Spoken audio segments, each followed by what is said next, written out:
this do for this Chelsea side? They were already in a good run coming into here. They'd won 4 out of 5 under Liam Rossini already, but this feels like a statement tonight. Confidence. You know, we talk about this young group and they're learning. You're learning from these experiences here. You learn from coming at venues like this, noised, hostile, you're up against it. The team that you're playing, they've got to win or they're out. And they stood strong and they were vulnerable for about 20, 30 minutes and they got them in, they sorted them out and they came out. And the manager, you know, it's his second Champions League game. And managers in football can only affect a team with their half-time and their substitutes. And I felt he got them spot on. And they now come away 6th through into the next phase and a brilliant learning experience for them. Yeah, it's proved they're adaptable as well. And Liam Rossini is also very clearly adaptable. And do you reckon it's been a sharp learning curve for him tonight? It will be, because he went with a system at the start and obviously they had that brilliant first 20 minutes and then they were rocked. And it was too expansive, players lost their way a little bit, and maybe that's where the youth in them, maybe the leadership is still trying to figure out. But like I said, a manager gets them in at half-time and makes the right decisions, and you can just hear the fans now. The fans, but yeah, they're just in our eye line over there, and the noise level has just gone through the roof as they sing Chelsea off the pitch here. But from a Napoli point of view, how much of a disaster is this that they are out of the Champions League? Yeah, it's an absolute disaster, but I'm sure we've got someone else we want to hear from, Becky. We do, because João Pedro is speaking to Patrick Hendrick. João, what a night. Congratulations on the victory. How does it feel to score those 2 goals? I'm very happy first for the victory. I think the team did a brilliant game. And my goals, I tried to do my best always to help my teammates, and today I could score 2 brilliant goals. And the important thing is the 3 points. What was the message at half-time? You went in trailing, having initially led in the match. What did the coach say to you? The coach said to us to be positive, to try to be calm and to put our game on the pitch. And I think in the first half we didn't do it that much. I think the second half the game was more open, and I think that's why we scored 2 goals. And the introduction of Cole Palmer, you seem to have a real understanding with him on the pitch, with that pass through for your second goal, Chelsea's third in particular. I think everyone knows Cole. He's a brilliant player, so when he's on the pitch, I think he's always going to do different, because he's a special player, and I'm happy to play with him. And finally, I think we have to wait for all of the matches to be confirmed to make sure that you're definitely in the top 8, but you came here, you needed a win tonight. It is confirmed that you are in the top 8. How does it feel? How excited are you about now going straight through to the round of 16 in the Champions League? I think it's very positive for us, because people have a lot of doubt about us. I think today you show our power, and I think it's very important for us to be already there. So I'm very happy, and now we need to rest, focus on the Premier League. Enjoy the rest of your evening and enjoy some well-earned time off. Thanks, João. Thank you. Okay, ebbed and flowed the momentum of that game. Chelsea had a really good first 15 minutes. They got themselves ahead. Napoli then reacted to that, got themselves right back into it. Yeah, and then I felt Napoli were the better team until they obviously got in at half-time, and then Liam Rossini made the changes, and then they didn't look back. And yes, Napoli had a couple of opportunities. Sanchez has made some really good saves here as well tonight. He was a big performer. But overall, like I said, the main thing, job done, and they're in the top 8, which was the mission before the start of the game, so well played to them. Cole Palmer came on. You can't deny his presence and his influence out there on the field, can you? Honestly, I kept tapping to you, it's Cole Palmer again, Cole Palmer again. You know, some players just feel and sense a game and sense the positions of where they're meant to be, and Cole Palmer does that. He looks like he's disinterested, he's walking around, but he's finding that space, and he's the only one, I think, that can receive the ball in tight areas like this and then knows where the next pass is, the way to pass. Look, João Pedro was brilliant, his touch, and I mean the finish is just unbelievable. It's an exquisite finish. But their little relationship, you know, one in the pocket and then João Pedro doing the magic there, and then big goals and big moments, and the way that he finished as well, turn it, and the momentum of the team and the confidence. And then again, that pass from Cole Palmer, because again, it's the way to pass, it doesn't affect anyone. He makes a good decision there, because he was thinking, do I pass it to Garnacho? and not in the form that he's in. I think Lucy mentioned it. When you're in form and you're a striker, you take it on yourself. And again, he came away with a brace, and Cole Palmer comes away with 2 assists, and job done. Yeah, brace in the Champions League, away from home. João Pedro at Chelsea just seems to fit, and he seems to be thriving, does he not? He does, and you know, last season at Brighton he was a penalty taker, and he's not took a penalty here, and his goal tally is brilliant. And obviously he came in, and it was a little bit of a difficult journey and finding his fitness, and he's had 2 managers as well. But he's been superb, and he seems to find his feet, and he's starting to build relationships. And you mentioned there with Cole Palmer, I think when Cole Palmer gets even fitter and gets back, and he's got Esteban, he's got Neto, he's got options, they've got a formidable front line, and Delap on the bench as well. So, you know, Liam Rossini's got some talented attacking players that he's working with. We've just got to build that confidence for them. Yeah, Chelsea look bright under Liam Rossini, don't they? They do. I think what I like about the manager is he's energised. And he comes in, I said it to you, I think on Saturday, he sees everything half glass kind of full. Yeah. And he sees the opportunity, and there's an energy to their press to win the ball back. There's an enthusiasm in how he speaks, which I think leads on to his players. You know, you reflect the manager's energy, and when you've got a manager on the side who's hungry, he's fighting, he's energising, I see that in Chelsea's performances. And to get an away victory here in the Champions League at this type of venue is not easy, and he's done that with the group tonight. Yeah, it's their first away win in this Champions League campaign as well. I guess it's good to finish on a high, and they came here, they were under pressure. They had a job to do, and they've stepped up to the occasion, and they've done it. Absolutely, and again, like I said, it's still a young group.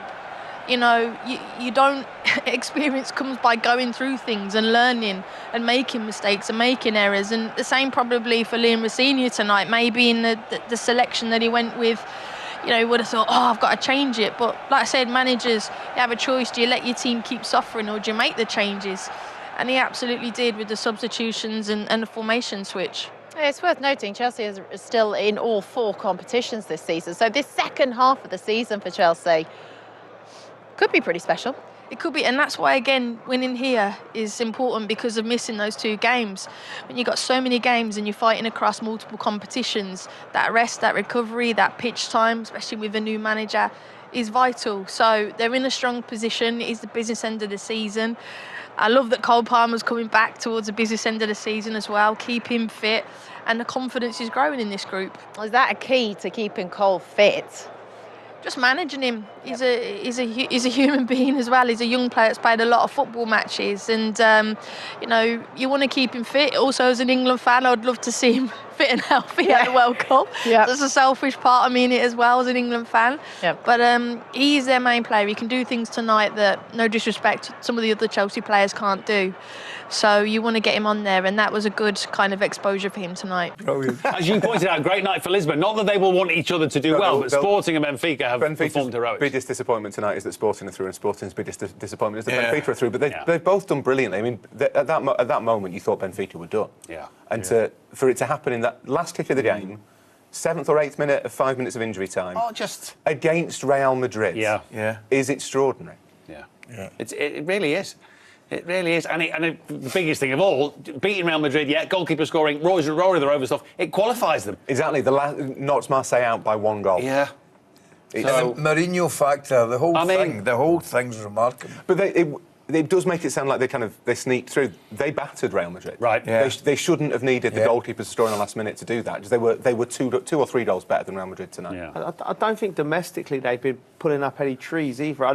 Nope. Did Jose, you know, he had him in a training ground living there for a couple of weeks ago, because he was unhappy with them. So it's not gone swimmingly, but... Mm-hmm. It's quite a nice training ground, to be fair. Yeah, but you know, having a manager like him, you know, he can still inspire a performance from well, and they could be drawn again in the playoffs. So Real Madrid will play either Benfica again or Bodo Glimt. Yeah. So I hope so. I'd quite like to watch it again.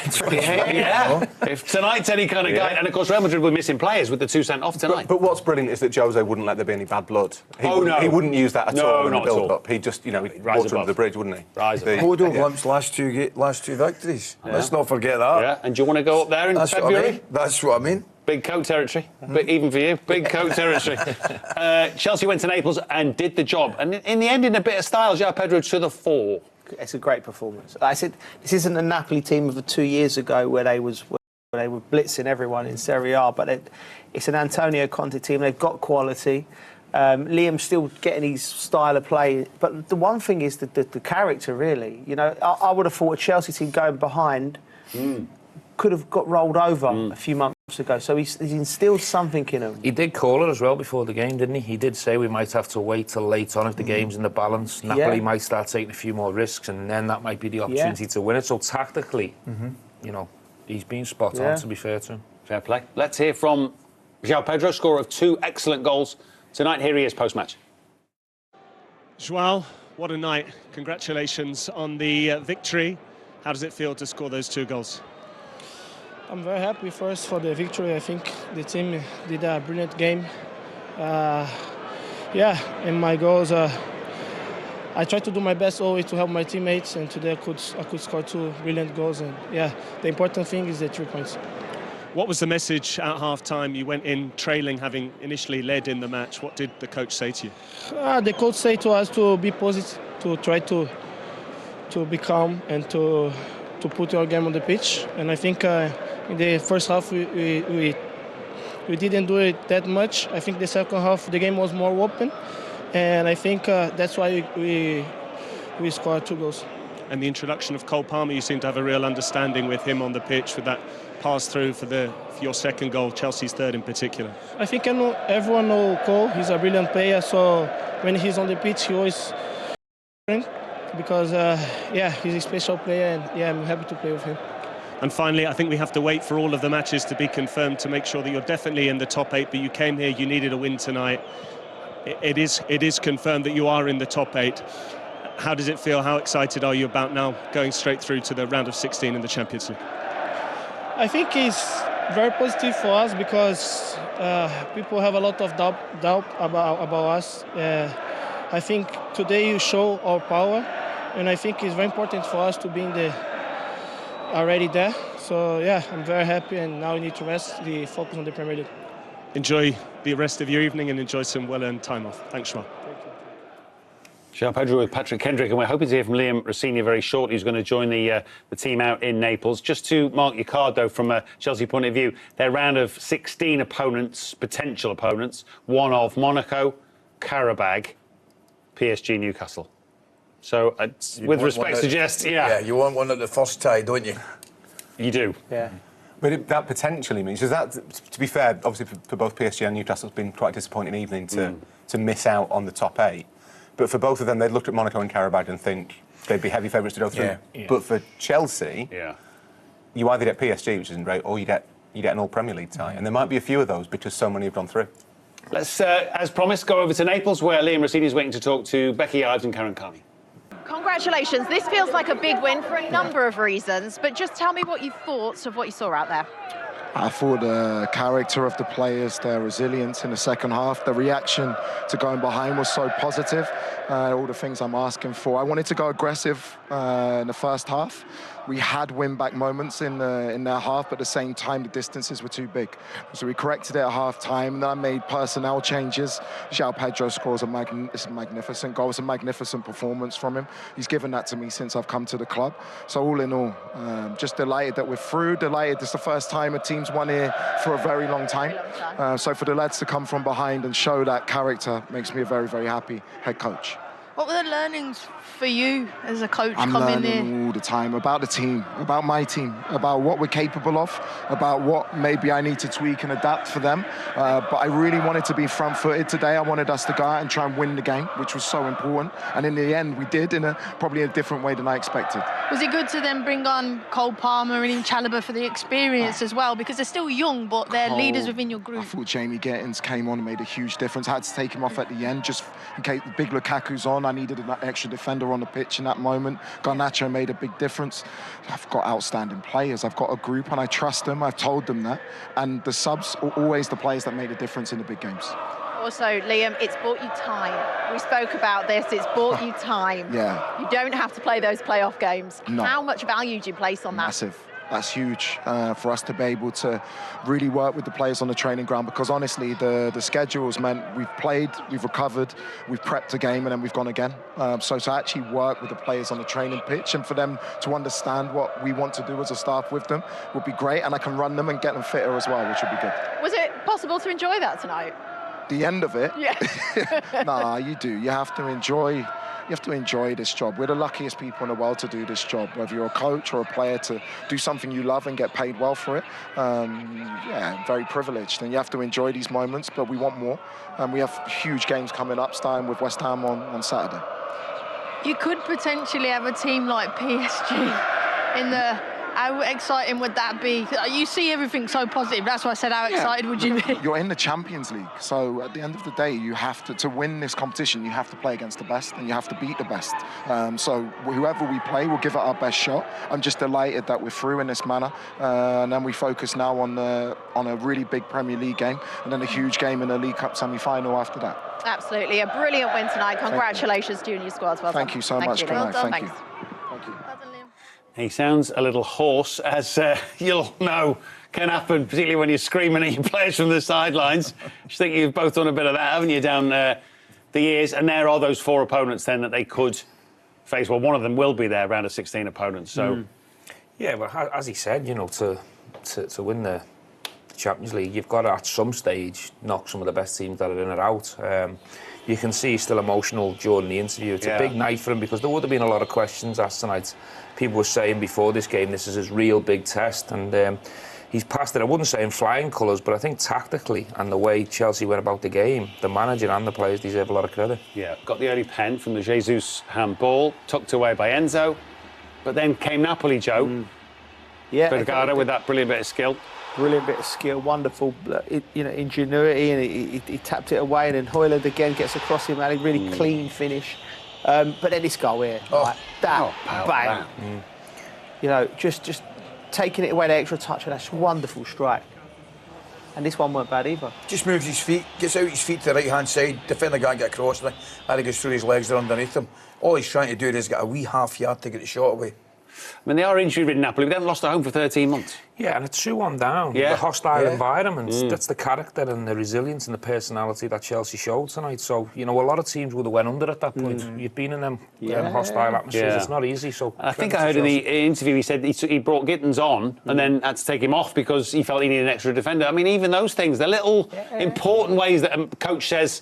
I think if you lose the game or you drop points in that scenario, a lot more fingers come your way. But if you get over the line and it's for the sake of the team, managers have got to make big calls. He said the word character 4 times in his interview. Did he? So that's the message. Like, he knows what he's doing, Liam, and I think that's what he was most happy about, his team, the character. Like, interesting, we said, you know, get them, have a week where we can get our ideas into the team and get them a bit fitter and run them. So he hasn't really had time to work with them properly. He's just winning games.